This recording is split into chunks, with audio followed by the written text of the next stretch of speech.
Hello friends, this is SP Singh and welcome to crack all exams. प्यारे दोस्तों, CTET जुलाई 2024 को target करते हुए हमारी एसएसटी की क्लासेस कंटिन्यू है, जिसमें आप ये जो सामने चैप्टर देख पा रहे हैं, ये जो क्लास 7th की हिस्ट्री है, एनसीईआरटी ऑफिशियल जो एनसीईआरटी की बुक्स हैं उनसे हम लोग कोर्स को कवर कर रहे हैं। क्लास 6 की हिस्ट्री कंप्लीट हो गई है। क्लास 7th की जो हिस्ट्री है उसका ये चैप्टर नंबर 5 है। इससे पहले 4 चैप्टर क्लास 7th के कंप्लीट हो चुके हैं। क्लास 6 की हिस्ट्री कंप्लीट हो चुकी है, क्लास 6 की पॉलिटी कंप्लीट हो चुकी है, ज्योग्राफी कंप्लीट हो चुकी है। ठीक है, अब आपका क्लास 7th चल रहा है। ठीक है, तो आज की क्लास बहुत इंपॉर्टेंट है। यदि ये वीडियो आपने नहीं देखा तो ये मान के चलिए बहुत कुछ आपने मिस कर दिया, बहुत कुछ आपने खो दिया, क्योंकि यहाँ से कई questions as it is same to same उठा लिए जाते हैं। और अगर मैं हाईलाइट करने बैठ जाता तो पूरा का पूरा चैप्टर हाईलाइट हो जाता। ठीक है, जो चीज़ें हमने छोड़ी हैं ऐसा नहीं है कि वो बेकार है, वो भी बहुत इंपॉर्टेंट है। ठीक है, एक एक लाइन आपकी बहुत महंगी है। और जैसे कि अगर आपने कभी भी एसएसटी पढ़ी होगी, सीटेट को लेकर के पढ़ा होगा, तो आपको गढ़कंटका है, गोंड जनजाति है, इनसे आपकी मुलाकात जरूर हुई होगी। ठीक है, गढ़कंटका राज्य है, ठीक है, बहुत इंपॉर्टेंट है, बहुत पूछा जाता है। एक अहोम जाति है, ठीक है, वो भी इसी में हमको मिलेगा आगे। ये देखिए अहोम आ गया। ठीक है, यहाँ से क्वेश्चंस ये मान के चलिए कभी भी एग्जाम बचता नहीं है इनसे। ओके, तो जो भी विद्यार्थी क्लास में लास्ट तक बना रहता है, डेफिनेटली आज बहुत कुछ सीखने वाला है।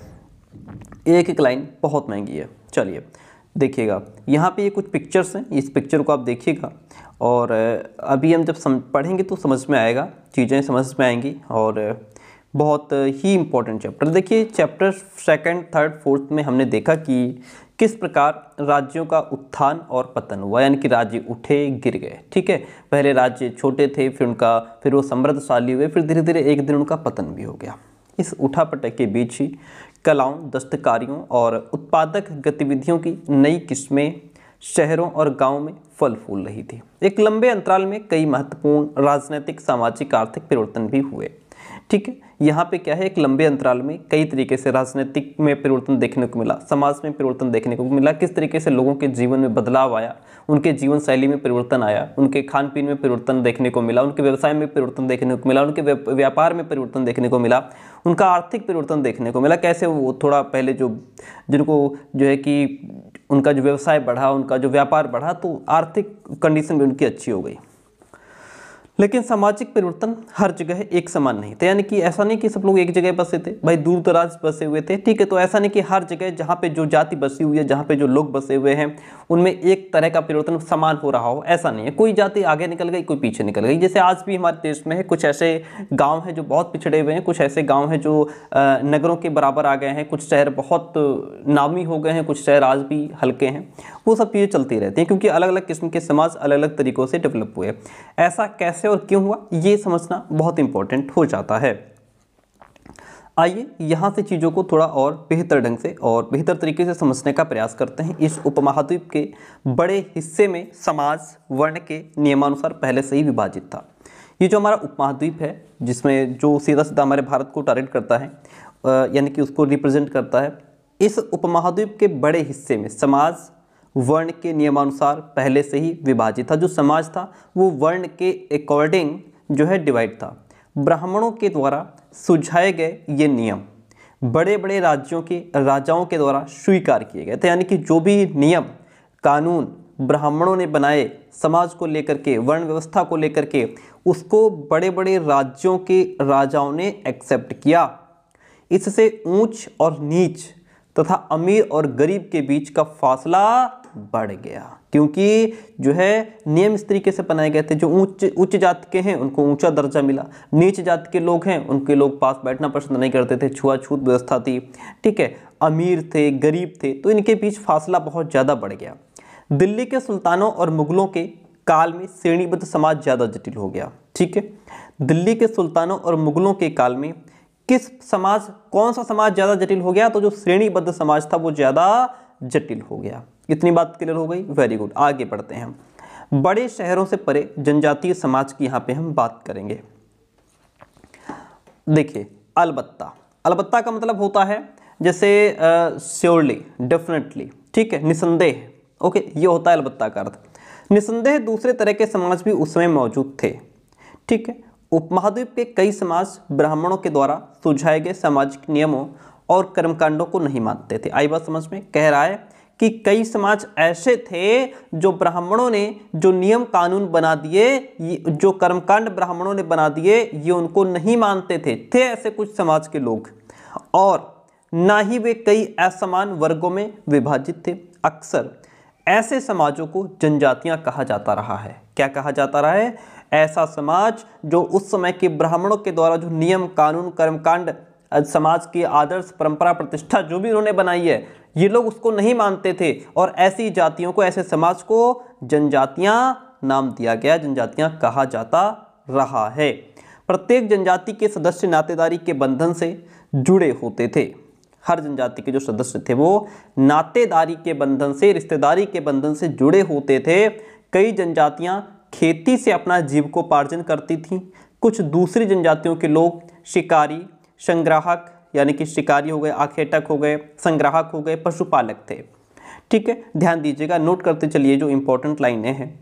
ठीक है, यानी कि कुछ ऐसी जनजातियां थी जो अपना जीविकोपार्जन खेती से करती थी, कुछ शिकारी थे, कुछ संग्राहक थे, कुछ पशु पालते थे। ठीक है, जिसके माध्यम से वो अपना जो है घर परिवार चलाते थे। ठीक है, आगे बात करते हैं। अक्सर वे अपने निवास स्थान के प्राकृतिक संसाधनों का पूरा इस्तेमाल करने के लिए इन गतिविधियों का एक मिला जुला रूप भी अपनाते थे, जिसमें ये सभी चीज़ें इंक्लूड हो जाती हैं, चाहे वो खेती हो, पशुपालक हो, शिकारी हो, संग्राहक हो, हर चीज़ उसमें मिला लेते थे। कुछ जनजातियां खानाबदोश थीं। खानाबदोश का मतलब होता है जो है कि भ्रमण करना। भ्रमण का मतलब होता है कि एक जगह न रह करके घूमते हुए अपने जीवन को आगे बढ़ाना। ठीक है, खानाबदोश का मतलब होता है घुमक्कड़ जिंदगी जीने वाले लोग, ऐसे परिवार जो अपनी जिंदगी का गुजर बसर कभी यहाँ तो कभी वहाँ व्यतीत करके करते हैं, उन्हें खानाबदोश कहा जाता है। तो ऐसी जातियाँ जो एक जगह से दूसरी जगह पर अपनी ज़िंदगी का गुजर बसर करती हैं, है ना, दूसरी जगह घूमती रहती थी। ठीक है, जनजातीय समूह संयुक्त रूप से भूमि और चरागाहों पर नियंत्रण रखते थे। जो जनजातीय समूह थे, जनजाति किनको कहा गया? जो लोग ब्राह्मणों के कर्मकांडों, उनके नियम उनके जो है सभ्यता परंपरा प्रतिष्ठा को नहीं मानते थे, कर्मकांड को नहीं मानते थे, उनको जनजातियां कहा जाता रहा है। और ये जनजातीय समूह संयुक्त रूप से भूमि और चरागाहों पर नियंत्रण रखते थे और अपने खुद के बनाए नियमों के आधार पर परिवारों के बीच इनका बंटवारा कर देते थे। खुद के बनाए नियम, ये ब्राह्मणों की बात नहीं मानते थे। आगे बढ़ते हैं। इस उपमहाद्वीप के विभिन्न हिस्सों में कई बड़ी जनजातियां फली फूली।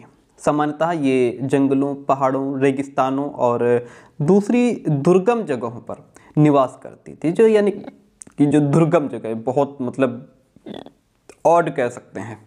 कभी कभी जाति विभाजन पर आधारित अधिक शक्तिशाली समाजों के साथ उनका टकराव होता था। कभी कभी जाति विभाजन पर आधारित जो अधिक शक्तिशाली समाज होते थे उनके साथ उनका टकराव हो जाता था।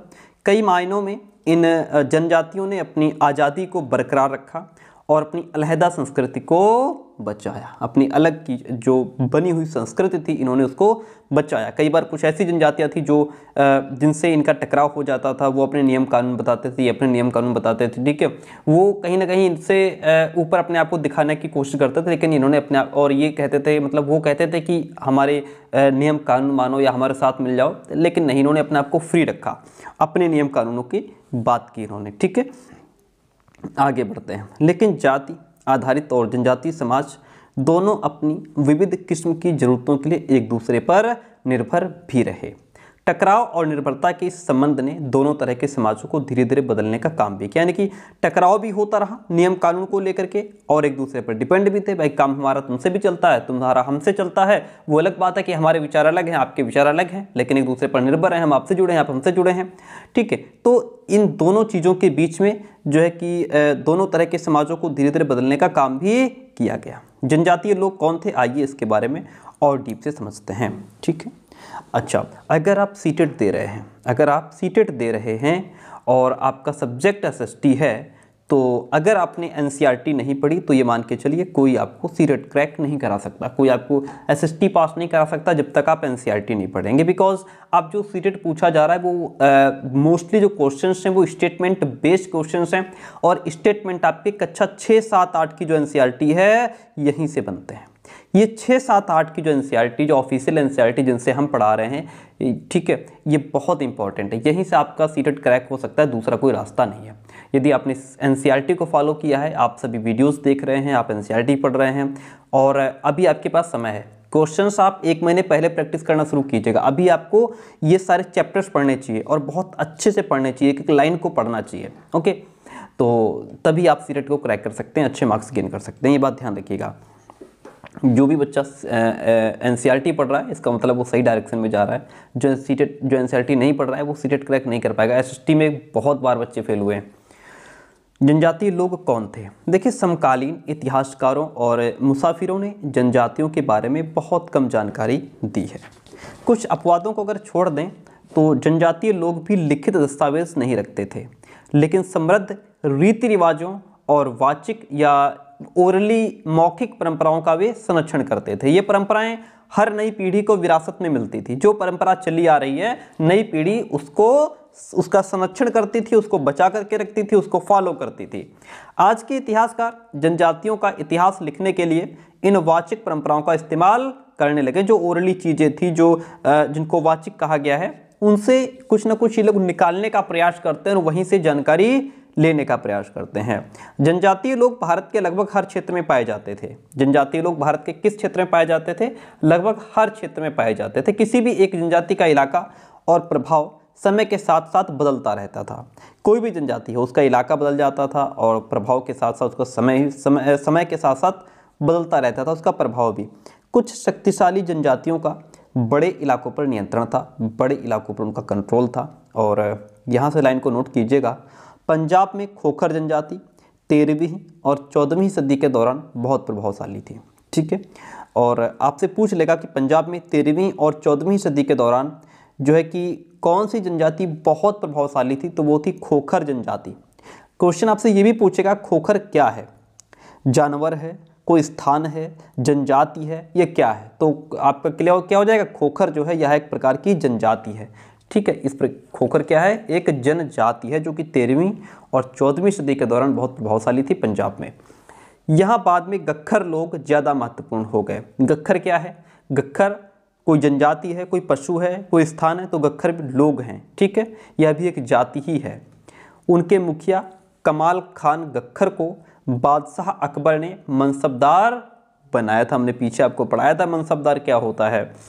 मुल्तान और सिंध में मुगलों के द्वारा अधीन कर लिए जाने से पहले लंगाह और अरगुन लोगों का प्रभुत्व अत्यंत विस्तृत क्षेत्र पर था। ध्यान दीजिए, नोट कीजिए, लाइनें थोड़ा टफ भी हैं, इंपॉर्टेंट भी हैं। कह रहा है कि पंजाब में खोखर जनजाति 13वीं और 14वीं सदी के दौरान बहुत प्रभावशाली थे।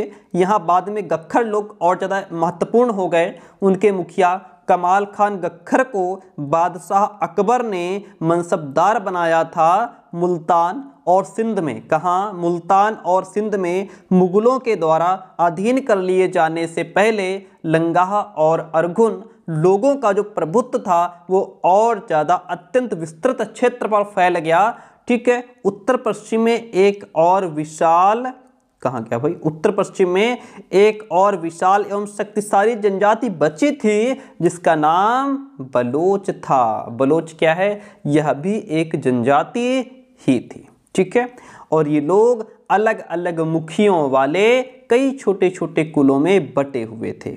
आई बात समझ में? ठीक है, नोट कीजिएगा इनको, ये लाइनें बहुत इंपॉर्टेंट है। पश्चिमी हिमालय में गड्डी गडरियों की जनजाति रहती थी। पश्चिमी हिमालय में कौन सी जनजाति रहती थी? पश्चिमी हिमालय में गड्डी गडरियों की जनजाति रहती थी। उपमहाद्वीप के सुदूर उत्तर पूर्वी भाग पर भी नागा, अहोम और कई दूसरी जनजातियों का पूरी तरह प्रभुत्व था। उपमहाद्वीप के सुदूर उत्तर पूर्वी भाग पर किन जनजातियों का पूरी तरह प्रभुत्व था? तो यहाँ पे नागा, अहोम जैसी जनजातियों का प्रभुत्व था। ठीक है, मौजूदा बिहार और झारखंड के कई इलाकों में 12वीं सदी तक चेर, सरदार हाशियों का उदय हो चुका था। ध्यान दीजिए, जो मौजूदा प्रेजेंट में जो बिहार और झारखंड है, बिहार और झारखंड के कई ऐसे इलाके हैं जहां 12वीं सदी तक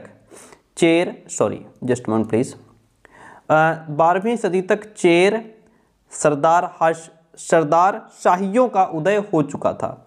बादशाह अकबर के प्रसिद्ध सेनापति राजा मानसिंह कौन थे? ये बादशाह अकबर के बहुत ही फेमस सेनापति थे और इन्होंने 1591 में चेर लोगों पर हमला किया था। 1591 में चेर लोगों पर हमला किसने किया? राजा मानसिंह ने। कब किया? 1591 में। राजा मानसिंह कौन थे? अकबर के प्रसिद्ध सेनापति थे। ठीक है, इन्होंने हमला किया और उन्हें परास्त कर दिया। उन्हें लूट करके अच्छा खासा माल इकट्ठा किया गया, लेकिन वे पूरी तरह अधीन नहीं बनाए गए। ठीक है, उनको तुमने हरा दिया, उनका माल लूट लिया, लेकिन वो तुम्हारे अधीन नहीं हुए। औरंगजेब के समय में मुगल सेनाओं ने चेर लोगों के कई किलों पर कब्जा किया। ठीक है, किसके समय में मुगल सेनाओं ने चेर लोगों के कई किलों पर कब्जा किया? तो किसके समय में? औरंगजेब के समय में। और इस जनजाति को अपना अधीनस्थ बना लिया मुगल सेनाओं ने। ठीक है, इस क्षेत्र में रहने वाली महत्वपूर्ण जनजातियों में मुंडा और संताल थे। संथाल भी लिखा हो सकता है। ठीक है, कई जगह संथाल भी लिखा हुआ आया है। तो इस क्षेत्र में रहने वाली जो महत्वपूर्ण जनजातियां थी कौन कौन थी? मुंडा और संथाल। ठीक है, आपसे क्वेश्चन पूछ लेगा मुंडा और संथाल क्या है? मुंडा और संथाल भी एक प्रकार की जनजाति ही है। ये यद्यपि ये उड़ीसा और बंगाल में भी रहते थे। कहाँ? उड़ीसा और बंगाल में भी। ठीक है, इतनी बात क्लियर होती है। Very good. अच्छा, यहाँ पे मैं देखना चाहता हूँ कुछ छूटा तो नहीं है।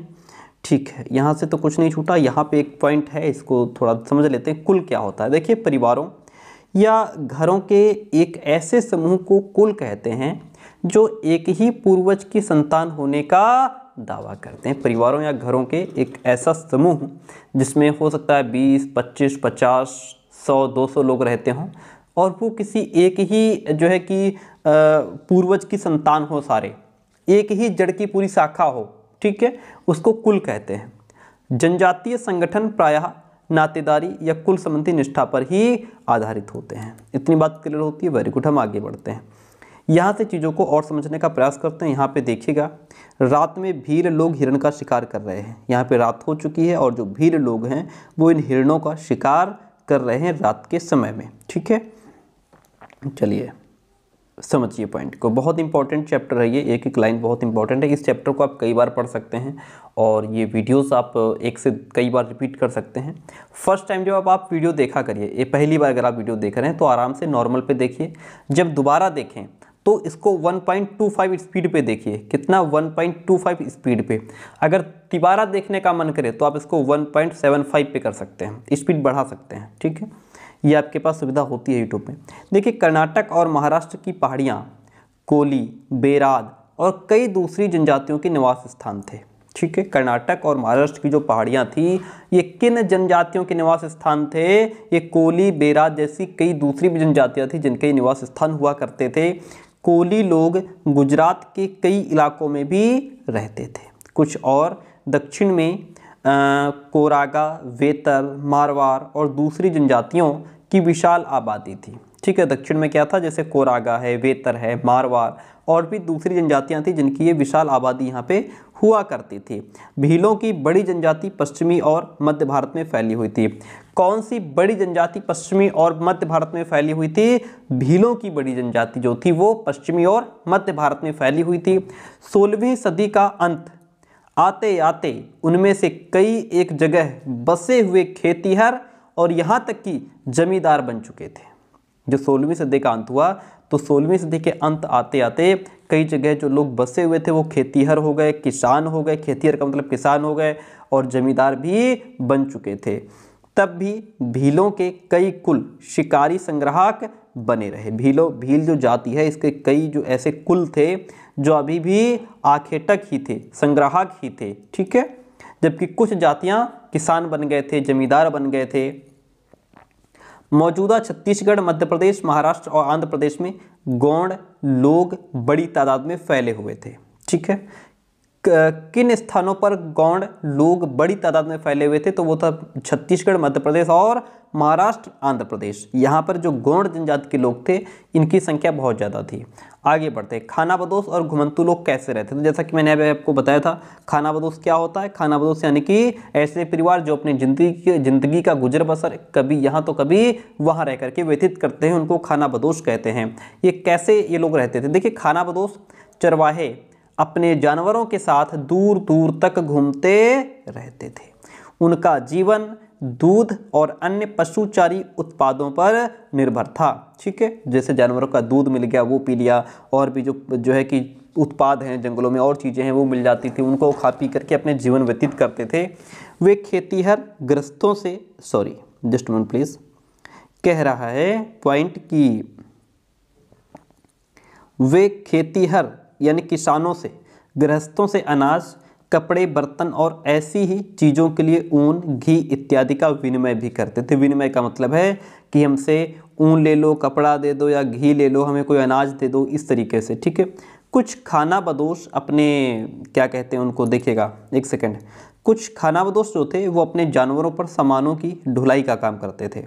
छूटेगा कुछ नहीं, टेंशन मत लो, एक एक पॉइंट को कवर करेंगे। ठीक है, जानवरों पर सामानों की ढुलाई का भी काम करते थे, और एक जगह से दूसरी जगह आते जाते हुए सामानों की खरीद फरोख्त भी किया करते थे। ठीक है, ओके। बंजारा लोग सबसे महत्वपूर्ण व्यापारी खानाबदोश थे। जो बंजारा लोग होते हैं ऐसे लोग सबसे महत्वपूर्ण व्यापारी खानाबदोश थे। उनका कारवां टांडा कहलाता था। टांडा का मतलब है कि जहाँ वो लोग जो उनका जो परिवार है, या 4, 6, 10, 20, 150 लोगों का जो कारवां चलता था उसको टांडा नाम दिया गया। क्या नाम दिया गया? उनको टांडा कहा जाता था। ठीक है, ओके। सुल्तान अलाउद्दीन खिलजी बंजारों का ही इस्तेमाल नगर के बाजारों तक अनाज की ढुलाई के लिए करते थे। ठीक है, अभी भी हमारे इधर जो ये टांडा आज भी हैं। ठीक है, और इनके टांडे का नाम होता है, जैसे अगर मैं बताऊं तो जैसे जो हमारे पड़ोसी हैं सिसैया टांडा करके गांव नाम है, सिसैया टांडा है, एक है चूरा टांडा है, ओके, और दीवान टांडा है। ठीक है, ये सभी अभी टांडे हमारे यहाँ हैं। ओके, चलिए, तो यहाँ पे बंजारा लोग रहते हैं जिनको टांडा कहते हैं। बंजारों का ही इस्तेमाल नगर के बाज़ारों तक अनाज की ढुलाई के लिए क्या करते थे? बादशाह जहांगीर ने अपने संस्मरणों में लिखा है कि बंजारे विभिन्न इलाकों से अपने बैलों पर अनाज ले जाकर शहरों में बेचते थे। ऐसा किसने लिखा है? बादशाह जहांगीर ने अपने संस्मरण में लिखा है। ठीक है, बंजारे कई इलाकों से अपने बैलों पर अनाज ले जाकर के शहरों में बेचते थे। सैन्य अभियानों के दौरान वे मुगल सेना के लिए खाद्यान्नों की ढुलाई यानी कि जो खाने का सामान है उसकी ढुलाई का काम करते थे, और किसी भी विशाल सेना के लिए 1 लाख बैल अनाज ढोते होंगे, ऐसा अनुमान है। यहाँ पे कुछ पॉइंट छूट गया। ये चित्र नंबर देखिए, कह रहा है चित्र नंबर 3, ओके, चित्र नंबर 2 तो ये 3 होगा। ठीक है, ये कह रहा है यहाँ पे देखिए, घुमंतू व्यापारियों की श्रृंखलाएं भारत को बाहरी दुनिया से जोड़ती थी। घुमंतू व्यापारियों की श्रृंखलाएं, कौन सी चीज़ भारत को बाहरी दुनिया से जोड़ती थी? घुमंतू व्यापारियों की जो श्रृंखलाएं हैं ये भारत को बाहरी दुनिया से जोड़ती थी। यहाँ मेवा इकट्ठा करके उसे ऊँटों पर लादा जा रहा है। इस पिक्चर में आप देख पा रहे हैं जो मेवा है वो इकट्ठा करके, देखिएगा, है ना, ये सॉरी क्या प्रॉब्लम है भाई, ये मेवा है यहाँ पे इकट्ठा करके, है ना, ये देखिए, ये इनको ऊँटों पर लादा जा रहा है, ऊँट पर लादने का काम किया जा रहा है। ठीक है, और मध्य एशिया के व्यापारी ऐसी वस्तुएं भारत लाते थे। कहाँ के? मध्य एशिया के जो व्यापारी है वो ऐसी वस्तुएं भारत लाया करते थे, और बंजारे एवं अन्य व्यापारी उन्हें स्थानीय बाजारों तक पहुंचाने का काम किया करते थे। इतनी बात क्लियर होगी? Very good. अब यहाँ पे एक पॉइंट है, इसको समझ लेते हैं। देखिएगा, खानाबदोश और भ्रमणशील समूह की बात करते हैं। देखिए, खानाबदोश घुमंतू लोग होते हैं, जैसा कि मैंने पहले बताया, खानाबदोश घुमंतू लोग होते हैं जो एक स्थान से दूसरी जगह घूमते रहते हैं। उनमें से कई पशुचारी होते हैं जो अपनी रेवड़ और पशु वृंद के साथ एक चरागाह से दूसरे चरागाह तक घूमते रहते हैं।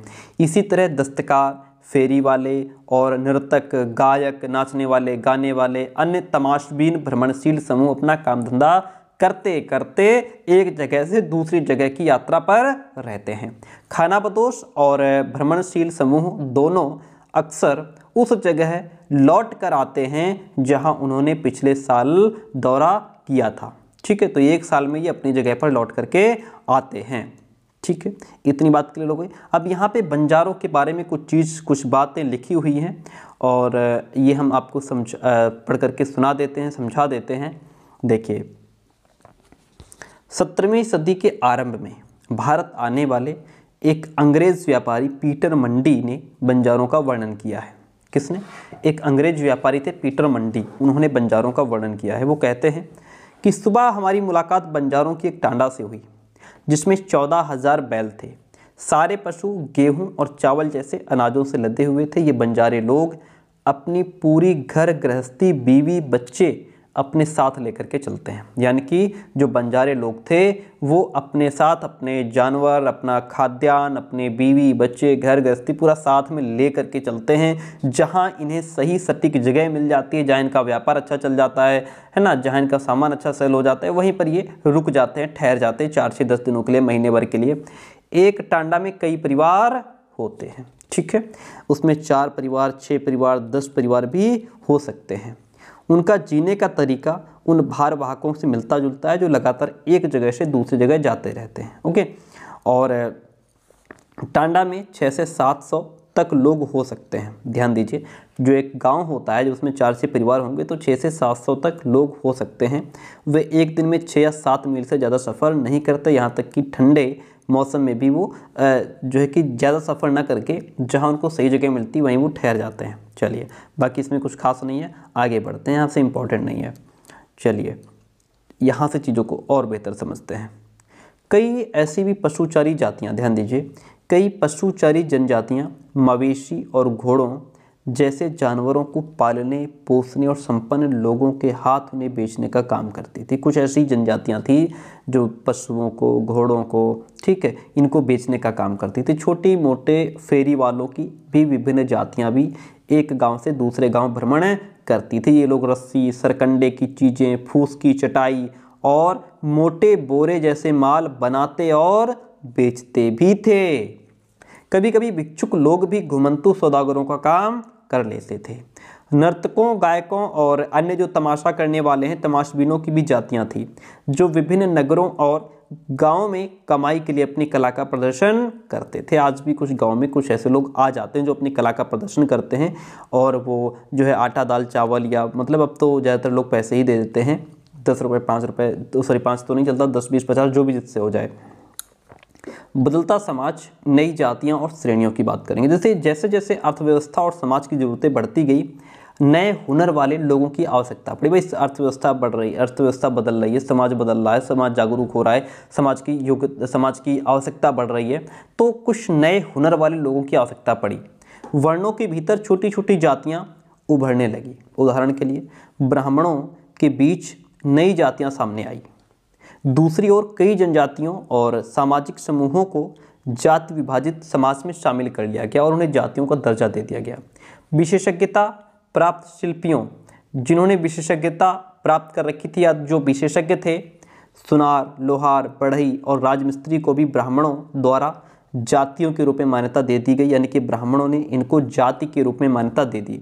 वर्ण की बजाय जाति समाज के संगठन का आधार बनी। ठीक है, वर्ण की बजाय कौन सी चीज़ समाज के संगठन का आधार बनी? तो वर्ण की बजाय जो जाति थी, लोगों को जाति में डिवाइड कर दिया गया, तुम इस जाति में आओगे, तुम इस जाति में आओगे। ठीक है, तो समाज के संगठन का आधार बनी। इससे हमारा समाज और ज़्यादा संगठित हुआ। जाति पर कुछ विचार विमर्श हुआ, उस पर बात कर लेते हैं। देखिए, वर्तमान तमिलनाडु के तिरुचिरापल्ली ताल्लुक में स्थित उय्याकोंडन उदयार की 12वीं शताब्दी के अभिलेख में ब्राह्मणों की एक सभा के विचार विमर्श का वर्णन मिलता है। किसमें? ध्यान दीजिए, वर्तमान तमिलनाडु के तिरुचिरापल्ली ताल्लुक में स्थित उय्याकोंडन उदयार के 12वीं शताब्दी के अभिलेख में ब्राह्मणों की एक सभा हुई थी, उसका विचार विमर्श यहाँ देखने को मिलता है। वे रथकारों, शाब्दिक अर्थ होता है रथ बनाने वाले लोग, वे रथकारों की सामाजिक स्थिति पर विचार विमर्श कर रहे थे। उन्होंने इस जाति के कामकाज तय किए जिनमें वास्तुकला, रथों और गाड़ियों का निर्माण, मंदिर द्वारा बनाना, मूर्तियां स्थापित करना, बलि के लिए लकड़ियों से बने साज सामान तैयार करना, मंडप बनाना और राजा के लिए जेवर बनाना, ये सब कुछ इसमें शामिल होता था। ठीक ठीक है, अब यहाँ से चीज़ों को समझिए, देखिएगा बहुत इंपॉर्टेंट चैप्टर है, यहाँ से आपके स्टेटमेंट बहुत बनते हैं। 11वीं और 12वीं सदी तक आते आते क्षत्रियों के बीच नए राजपूत गोत्रों की ताकत में काफ़ी इजाफा हुआ। ठीक है, 11वीं और 12वीं अगर बात की जाए 11वीं 12वीं सदी तक, तो यहाँ पर क्षत्रियों के बीच जो नए राजपूत गोत्र थे उनकी ताकत में काफ़ी बढ़ोतरी हुई। वे हूण, चंदेल, चालुक्य और कुछ दूसरी वंश परंपराओं से भी आते थे। इनमें से कुछ पहले जनजातियों में आते थे और बाद में कई कुल राजपूत मान लिए गए। कई ऐसे कुल थे जो राजपूत मान लिए गए। धीरे धीरे उन्होंने पुराने शासकों की जगह ले ली, विशेषतः कृषि वाले क्षेत्रों में। यहाँ कई तरह के परिवर्तन हो रहे थे और शासकों ने शक्तिशाली राज्यों के निर्माण में अपनी संपदा का इस्तेमाल भी किया। ठीक है, शासकों के रूप में राजपूत गोत्रों के उदय के उदाहरण का जनजातीय लोगों ने अनुसरण किया। धीरे धीरे ब्राह्मणों के समर्थन से कई जनजातियां जाति व्यवस्था का हिस्सा बन गई। किनके समर्थन से कई जनजातियां जाति व्यवस्था का हिस्सा बन गई? तो ब्राह्मणों के समर्थन से कई जनजातियां ऐसी थी जो जाति व्यवस्था का हिस्सा बन गई, लेकिन केवल प्रमुख जनजातीय परिवार ही शासक वर्ग में शामिल हो पाए। उनकी बहुसंख्यक आबादी समाज की छोटी जातियों में ही जगह बना पाई थी। ठीक है, दूसरी तरफ यहाँ पे पंजाब, सिंध और उत्तर पश्चिमी सरहद की प्रभुत्वशाली जनजातियों ने काफ़ी पहले इस्लाम को अपना लिया था। ओके, पंजाब, सिंध और उत्तर पश्चिमी सरहद की जो प्रभुत्वशाली जनजातियां थी, इन्होंने बहुत पहले ही इस्लाम को अपना लिया था। वे जाति व्यवस्था को नकारते रहे। सनातनी हिंदू धर्म के द्वारा प्रस्तावित गैर बराबरी वाली सामाजिक व्यवस्था इन इलाकों में बड़े पैमाने पर स्वीकार नहीं की गई। राज्यों की उत्पत्ति जनजातीय लोगों के बीच हुए सामाजिक बदलाव से गहराई से संबंधित है। हमारे इतिहास के इस महत्वपूर्ण हिस्से के दो उदाहरण यहाँ पे दिए गए हैं। जैसे नंबर 1 है गौड़ राज्य। बहुत इंपॉर्टेंट लाइन, बहुत इंपॉर्टेंट, यहाँ से क्वेश्चन बहुत पूछता है। गौड़ की अगर बात करें तो गौड़ लोग गोंडवाना नामक विशाल वन प्रदेश में रहते थे। गौड़ लोग किस वन प्रदेश में रहते थे? तो ये गोंडवाना नामक विशाल प्रदेश में रहते थे। वे स्थानांतरी कृषि अर्थात जगह बदल बदल करके खेती करते थे। ठीक है, कौन सी जाति के लोग स्थानांतरी कृषि करते थे? गौड़ लोग स्थानांतरीय कृषि करते थे। विशाल गौड़ जनजाति कई छोटे छोटे कुलों में बटी हुई थी। प्रत्येक कुल का अपना राजा या राय होता था। ठीक है, विशाल जो गौड़ जनजाति थी वो अपने अपने कुलों में बटी हुई थी और हर कुल का अपना एक राजा होता था। जिस समय दिल्ली के सुल्तानों की ताकत घट रही थी, उसी समय कुछ बड़े गौड़ राज्य छोटे गौड़ सरदारों पर हावी होने लगे। बड़े यानी कि कुछ बड़े गौड़ राज्य जो थे वो छोटे गौड़ सरदारों पर हावी होने लगे। अकबर के शासनकाल के एक इतिहास अकबरनामा में मैंने आपको पीछे पढ़ाया था कि अकबरनामा जो है वो अकबर के एक बहुत महत्वपूर्ण सरदार ने इनको जो है लिखा था अकबरनामा को। उसमें उल्लिखित है कि गढ़कंटगा के गौड़ राज्य में 70,000 गांव थे। ये क्वेश्चन कई बार रिपीटेड है। गढ़कंटगा के गौड़ राज्य में कितने गांव थे? तो 70,000 गांव थे।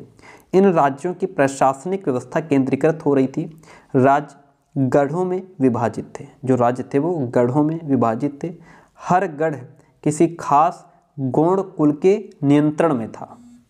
ठीक है, हर गढ़ जो था वो किसी खास गौड़ कुल के कंट्रोल में था। ये पुनः 84 गांवों की इकाइयों में विभाजित होते थे। किसने? ये जो है 84, ध्यान दीजिएगा, 84 गांवों की इकाइयों में बटे होते थे, जिन्हें 84 कहा जाता था। क्या कहा जाता था? इन्हें 84 कहा जाता था। अच्छा, ठीक है, तो अब ये जो 84 वाली बात है पहले ये क्लियर कर लें, फिर ऊपर हम समझेंगे थोड़ा। देखिएगा यहाँ पे समझिए। ठीक है, इन्हें 84 कहा जाता था। 84 का उप विभाजन बरहोतों में होता था, जो 12-12 गांवों को मिलाकर बनते थे। यानी कि 12-12 गांवों को मिलाकर के जो बना दिया गया उसे बरहोत कहा गया। ठीक है, और बड़े राज्यों के उदय ने गौड़ समाज के चरित्र को बदल डाला। उनका मूलतः बराबरी वाला समाज धीरे धीरे असमान सामाजिक वर्गों में विभाजित हो गया। ब्राह्मण लोगों ने गौड़ राज्यों से अनुदान में भूमि प्राप्त की और अधिक प्रभावशाली बन गए। गौड़ सरदारों को अब राजपूतों के रूप में मान्यता प्राप्त करने की चाहत हुई। जो गौड़ सरदार थे उनको अब राजपूतों के रूप में मान्यता प्राप्त करने की चाहत प्राप्त हुई कि अब वो राजपूत के रूप में आगे आएँ। इसलिए गढ़कंटगा के गौड़ राजा अमनदास जो थे ये कहाँ के राजा थे? ये गढ़कंटका के गोंड राजा थे अमनदास। इन्होंने संग्राम शाह की उपाधि धारण की। उसके पुत्र दलपत ने महोबा के चंदेल राजपूत राजा सालबाहन की पुत्री राजकुमारी दुर्गावती से विवाह भी किया। ठीक है। और दलपत की मृत्यु कम उम्र में, देखिएगा दलपत की जो मृत्यु है वो कम उम्र में ही हो गई थी। रानी दुर्गावती बहुत योग्य थी और उसने अपने 5 साल के पुत्र वीर नारायण के नाम पर शासन की कमान संभाली। उनके समय में राज्य का और अधिक विस्तार हो गया। और अगर बात करें आगे तो 1565 में आसिफ खान के नेतृत्व में मुगल सेनाओं ने गढ़कंटका पर हमला किया था। ठीक है। मुगल सेनाओं ने गढ़कंटका पर हमला किसके नेतृत्व में और कब किया था? तो मुगल सेनाओं ने गढ़कंटका पर 1565 में आसिफ खान के नेतृत्व में हमला किया था। ये इसका आंसर हो जाएगा। रानी दुर्गावती ने इसका जम करके सामना किया। उसकी हार हुई और उसने समर्पण देने की बजाय अपने आप को मार लेना उचित समझा। अपनी मृत्यु को उन्होंने उचित समझा, मर जाना बेहतर समझा। उसका पुत्र भी तुरंत बाद लड़ता हुआ मारा गया बेचारा। ठीक है। गढ़कंटका एक समृद्ध राज्य था। उसने हाथियों को पकड़ने और दूसरे राज्यों में उनका निर्यात करने के व्यापार में बहुत धन कमाया। जब मुगलों ने गोंडों को हराया तो उन्होंने लूट में बेशकीमती सिक्के और हाथी बहुत अधिक मात्रा में हथिया लिए। उन्होंने राज्य का एक भाग अपने कब्जे में ले लिया और शेष वीर नारायण के चाचा चंद्र शाह को दे दिया। गढ़कंटका के पतन के बावजूद गोंड राज्य कुछ समय तक चलता रहा, लेकिन वे काफ़ी कमज़ोर हो गए और बाद में अधिक शक्तिशाली बुंदेलों और मराठों के खिलाफ उनके संघर्ष भी असफल रहे। ठीक है। अब यहाँ से बाद आगे हम अहोम की बात करेंगे, उसके लिए हम थोड़ा सा पीछे चलेंगे। ठीक है। यहाँ पे एक तो आप पिक्चर देख पा रहे हैं, इसकी बात हमने नहीं की। पिक्चर जो है एक नक्काशीदार दरवाज़ा है। ये क्या है? इस पर ये नक्काशी हुई है। जो आप देख पा रहे हैं हाथी बने हुए हैं, ये जानवर बने हैं, ये नक्काशी होती है। ठीक है। इसको उकेरा गया है कह सकते हैं। गोंड जनजाति बस्तर क्षेत्र मध्य प्रदेश का ये दरवाजा है। और थोड़ा ऊपर पे एक पॉइंट रह गया है हमारा, वो ये है कि यहाँ पे जो हम ये समझा रहे थे आपको कि ये जो गोंड राज्य है, सॉरी गोंड राज्य नहीं जनजाति है, ये जो गोंड लोग हैं ये स्थानांतरित कृषि करते थे, जगह बदल बदल करके खेती करते थे। ये बात क्लियर हो गई। लेकिन ये जो स्थानांतरित कृषि है वो किस तरीके से होती थी ये बात तो हमने की नहीं। देखिए स्थानांतरित कृषि किसी वन प्रांत के पेड़ों और झाड़ियों को पहले काटा और जलाया जाता है। किसी भी वन के झाड़ियों को पहले काटा जाता है, जलाया जाता है, उनकी राख में ही फसल बोती जाती है। वो जो राख होती है उसी में फसल बोती जाती है। जब यह ज़मीन अपनी उर्वरता खो देती है तब ज़मीन को दूसरा टुकड़ा साफ किया जाता है और इसी तरह से फसल उगाई जाती है। इसी को स्थानांतरित कृषि कहते हैं। ठीक है। ये जो महिला है आप सामने देख पा रहे हैं, ये गोंड जाति की महिला है आपके सामने। इतनी बात यहाँ तक क्लियर हो गई थी। अब हम बात करेंगे, देखिएगा अहोम की बात करेंगे और जो अहोम है इसके बाद हमारा चैप्टर एंड हो जाएगा। अहोम को समझेंगे यहाँ से। देखिएगा बहुत इंपॉर्टेंट, बहुत इंपॉर्टेंट। अहोम लोग मौजूदा म्यांमार से आकर 13वीं सदी में ब्रह्मपुत्र घाटी में आ बसे। जो अहोम लोग थे मौजूदा म्यांमार से आकर के 13वीं सदी में ब्रह्मपुत्र घाटी में आकर के बस गए। उन्होंने भूइयाँ यानी भूस्वामी लोगों की पुरानी राजनीतिक व्यवस्था का दमन करके नए राज्य की स्थापना की। किसने? अहोम लोगों ने। 16वीं सदी के दौरान उन्होंने चुटियों और कोचहाजों के राज्यों को अपने राज्य में मिला लिया। चुटियों यानी कि जिनको 1523 में, कोचहाजों को 1581 में, इनको अपने राज्यों में मिला लिया। उन्होंने कई अन्य जनजातियों को भी अधीन कर लिया। अहोमों ने एक बड़ा राज्य बनाया और इसके लिए 1530 के दशक में ही इतने वर्षों पहले आग्नेय अस्त्रों का इस्तेमाल भी इन्होंने किया। 1660 तक आते आते वे उच्च स्तरीय बारूद और तोपों का निर्माण करने में सक्षम हो गए थे। कौन?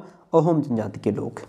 लेकिन अहोम लोगों को दक्षिण पश्चिम से कई आक्रमणों का सामना करना पड़ा। किनको? अहोम लोगों को। 1662 में मीर जुमला के नेतृत्व में मुगलों ने अहोम राज्य पर हमला किया। ध्यान दीजिए, मीर जुमलों के नेतृत्व में मुगलों ने अहोम राज्य पर हमला किया। मुगलों ने किसके नेतृत्व में तथा कब अहोम राज्य पर हमला किया? तो मुगलों ने 1662 में मीर जुमला के नेतृत्व में अहोम राज्य पर हमला किया। इतनी बात क्लियर होती है, वेरी गुड। बहादुरी से सामना करने के बावजूद अहोम लोगों की पराजय हुई, लेकिन उस क्षेत्र पर मुगलों का प्रत्यक्ष नियंत्रण ज़्यादा समय तक बना नहीं रह सका। ठीक है, यहाँ पे एक पिक्चर सामने मैप है, यहाँ पे दिया हुआ है जनजातियाँ, खाना बदोश की बात हो रही है, यहाँ पे म्यांमार है, यहाँ पे ये भूटान है, बांग्लादेश है। ठीक है, और इसी तरीके से हमें वहाँ फाइंड नहीं करना होगा। ठीक है, यहाँ पे देखिए अहोम राज्य की और बात कर लेते हैं। अहोम राज्य जो था प्यारे दोस्तों बेगार पर निर्भर था। ठीक है, बेगार पर, बेगार का मतलब आपसे काम कराया जाए, गुलामी की तरह काम कराया जाए, उसके बदले पैसा ना दिया जाए।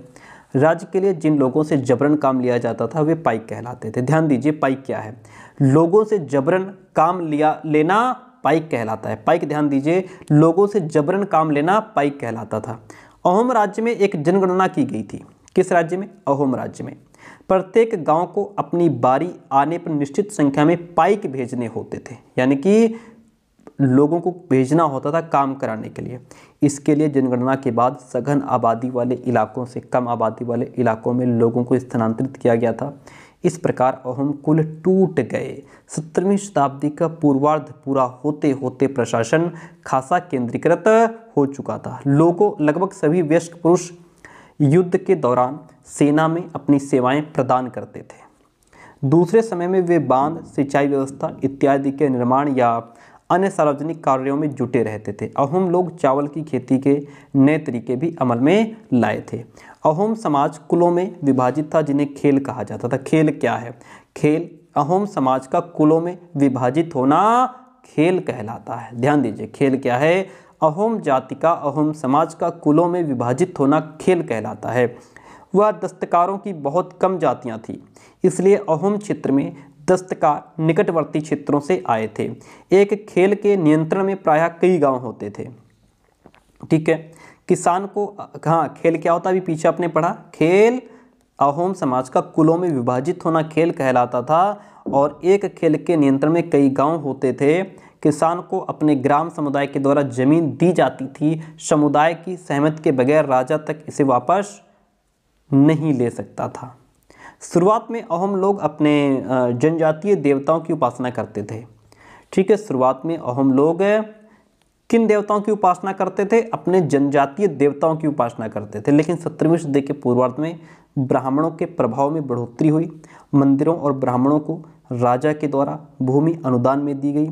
शिव सिंह के काल में हिंदू धर्म वहाँ का प्रधान धर्म बन गया था अहोम राज्य का। लेकिन अहोम राजाओं ने हिंदू धर्म को अपनाने के बाद अपनी पारंपरिक आस्थाओं को पूरी तरह से नहीं छोड़ा था। अहोम समाज जो था वो एक अत्यंत परिष्कृत समाज था। परिष्कृत का मतलब क्या होता है सर?